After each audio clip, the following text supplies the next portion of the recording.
বাংলাদেশ জামায়াতে ইসলামী সবসময় মানুষের পাশে থেকে একটি কল্যাণমুখী রাষ্ট্র গড়ার চেষ্টা করে, এই কথা জানিয়ে ঢাকা ১৭ আসনের জামায়াতের প্রার্থী ডাক্তার এস.এম. খালিদুজ্জামান বলেন, ফায়ার সার্ভিসের ১৬টি ইউনিটের পাশাপাশি জামায়াতে ইসলামীর কর্মীরাও আগুন নিয়ন্ত্রণে সহায়তা করছেন। জামাত ইসলামীর পক্ষ থেকে জামাত ইসলামী সবসময় মানুষের দুর্যোগের সময়, দুর্দিনের সময় পাশে থাকে এবং এটি কল্যাণ রাষ্ট্র গঠন করতে চাই।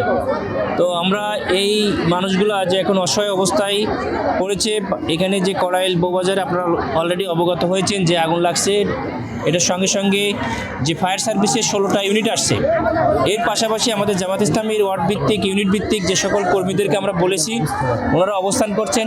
আমরা নেতৃবৃন্দ সহ এই মানুষের পাশে আমরা সমবেদনা জানাচ্ছি এবং তাদেরকে কিভাবে আল্লাহর রহমতে রাতে তারা থাকতে পারে এবং আগামীকালকেও তারা যেন সুষ্ঠুভাবে তাদের অন্তত একটা পুনর্বাসনের ব্যবস্থা হয়, আমরা সেটার ব্যাপারে আমরা উদ্যোগ গ্রহণ করব এবং আমাদের সামর্থ্যের মধ্যে আমরা চেষ্টা করে যাব ইনশাল্লাহ।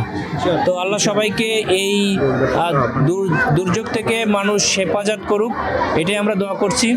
এবং আমাদের যারা সামর্থ্যবান আছি, শুধু মানে মোবাইলে ছবি না তুলে আমাদের সামর্থ্য অনুযায়ী সবাই যার যার লেভেলে এগিয়ে আসি।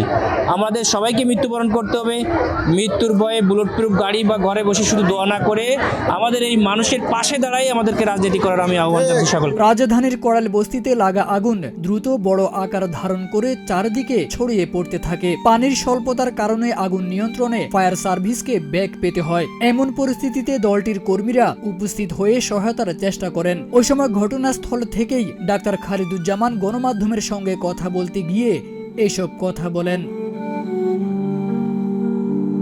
তারেক আজিজ খান, প্রজন্ম ২৪।